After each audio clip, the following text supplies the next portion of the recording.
그러면은 창세기부터 요한계시록까지 나와 있는 그 법칙적인 말씀 중에서 제일 첫 번째는 일단 무조건 겸손과 교만에 관한 겁니다. 성경 전체는 분명히 말합니다. 교만하면은 반드시 꺾이게 되어 있는 거예요. 왜 교만하면 결국은 꺾일까요?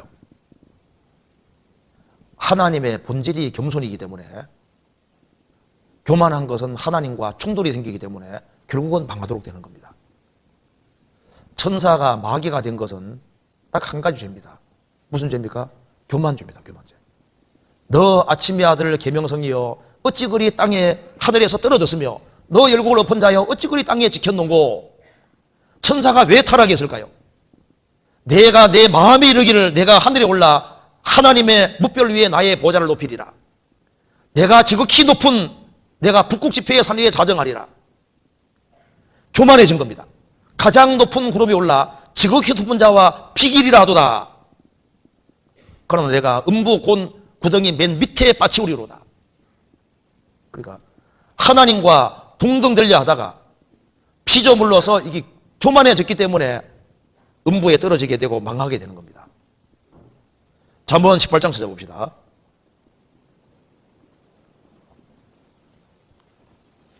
18장 12절입니다.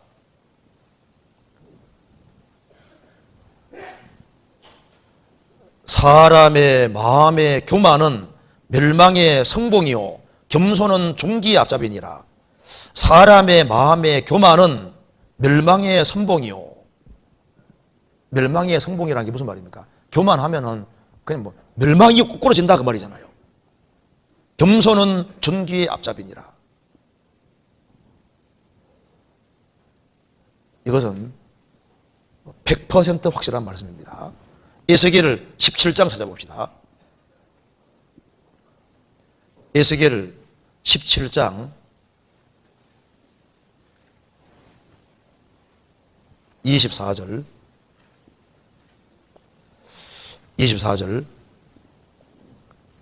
들의 모든 나무가 나 여호와는 높은 나무를 낮추고 낮은 나무를 높이며 푸른 나무를 말리우고 마른 나무를 무성케 하는 줄 알리라.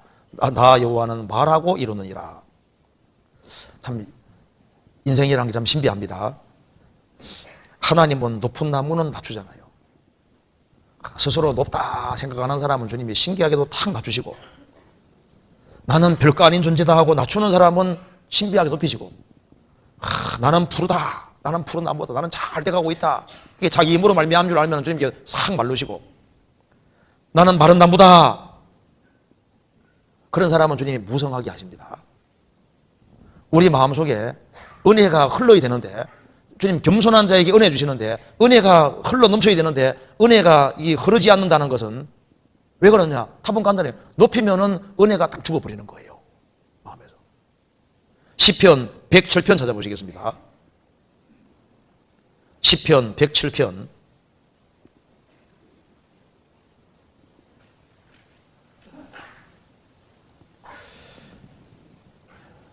33절.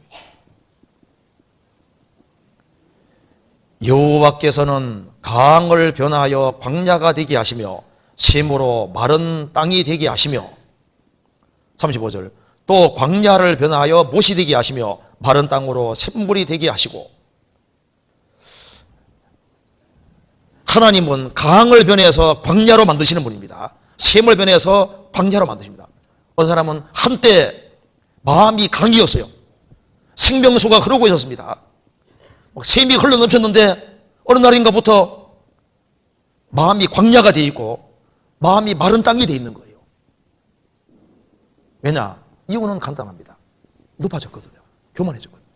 그런데 또 어떤 사람은 마음이 광야였습니다. 메마르고 마른 땅이었는데 마음을 탁 낮추고 살아가면은, 주님 은혜를 받으면은 광야가 또 못이 되고 마른 땅이 샘물로 바뀌는 거예요.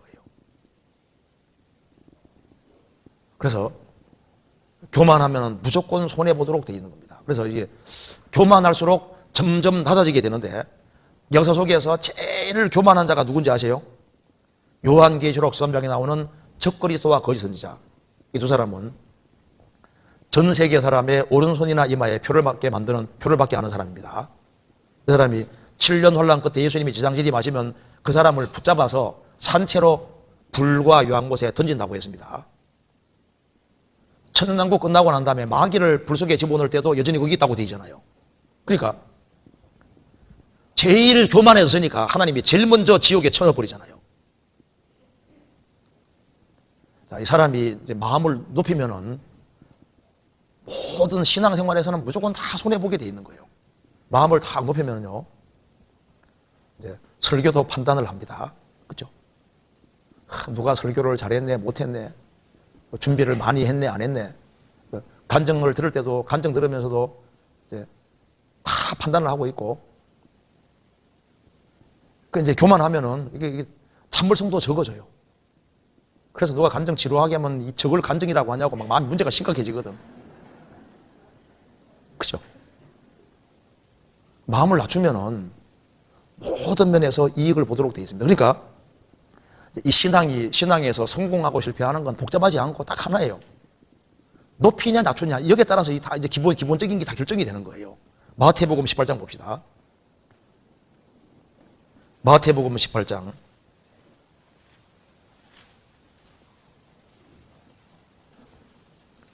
1절.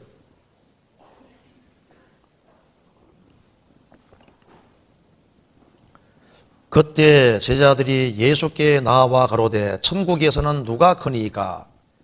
예수께서 한 어린아이를 불러 저희 가운데 세우시고 가라사대 진실로 너희에게 이르노니 너희가 돌이켜 어린 아이들과 같이 되지 아니하면 결단코 천국에 들어가지 못하리라. 그러므로 누구든지 이 어린아이와 같이 자기를 낮추는 그이가 천국에서 큰 자니라. 천국에서는 누가 크니이까? 예수님이 어린아이 세우고 말씀하셨습니다. 천국에 누가 들어가는가 보라. 너희가 돌이켜 어린아이들 같이 되지 아니하면 결단코 천국에 들어가지 못하리라. 그러니까 천국 들어갈 때, 구원받을 때 그 마음을 생각해야 됩니다. 내가 언제 구원받고 내게 언제 은혜가 임했냐가 말입니다. 애들처럼 마음 낮출 때 그때 복음이 마음속에 깨달아졌잖아요. 그러면은 천국에서 크게 되는 길이 뭐냐? 구원받을 때 그 마음, 구원받을 때 가장 낮추는 마음으로 있을 때 은혜가 임했는데, 구원받고 난 다음에도 마음을 낮추는 그 사람은 교회에서도 크게 되고 귀하게 쓰임받고 신앙생활 모든 속에서 천국 가서도 크게 되는 거예요. 그럼 이게 반대로 말하면은 천국에 왜 못 들어가느냐? 교만하면 뭐 들어갈 수가 없잖아요. 천국에 구원받고 난 다음에도 교만하면은 무조건 작아진 자가 되는 거예요. 그래서 왜 실족이라는 걸 시키냐 하면은 교만하면은 실족을 시키게 되는 거예요. 그죠? 교만하게 되면 말을 함부로 하고 이렇게 하니까 남 문제 주고 넘어뜨리게 되는 겁니다. 교만하면은 여기 말한 대로 어린아이도 우습게 생각을 합니다. 그리고 교만하면은 사람을 업신여기게 되는 거예요. 10절에 삼가 이 소자 중에 하나도 업신여기지 말라. 너희에게 말하노니 저희 천사들이 하늘에서 하늘에 계신 내 아버지 얼굴을 항상 배웁느니라. 삼가 이 소자 중에 하나도 업신여기지 말라. 구원받은 사람에 대해서 함부로 얘기하고 소자를 업신여기면은요, 그 사람 교만해지고 있다는 증거가 되는 거예요. 우리가 생을 살아가는 가운데 있어서 크게 되느냐 작게 되느냐, 이게 인생이 복잡하게 안 되어 있습니다. 아주 간단하게 되어 있는 거예요. 그래서 이 마음을 구원받을 때 초심이잖아요. 구원받을 때 딱 낮은 마음, 그 낮은 마음을 유지할 수 있다면은, 그러면은 그 사람은 틀림없이 성경에 말한 대로 남을 실족 안 시키게 되고, 그리고 소자를 없어지지 않게 되고, 지극히 작은 자도 귀하게 여기게 되고, 그리고 기꺼이 용서할 수 있게 되고, 그리고 교회 안에서 다른 사람들, 그런 사람들을 다 존귀하고 귀하게 여기게 되는 겁니다. 그래서 여기에 우리가 구원을 받고 난 이후에 가장 조심해야 될 것이 뭐냐면은 마음을 높이는 겁니다. 마음을 높이면은 구역 모임이 재미가 없어요. 조모임이 재미가 없다니까요. 청년의 모임이 재미가 없어집니다. 그런데 어떤 사람은 왜 항상 은혜가 흐르고 있을까요? 뭐 답은 복잡하지 않아요. 마음을 낮추고 살거든. 마음을 낮추면은 주님이 함께 하시니까 그 사람 마음속에 은혜가 흐르고 있고, 은혜를 받은 속에서 사물을 보니까 다 다르게 보이게 되는 거예요.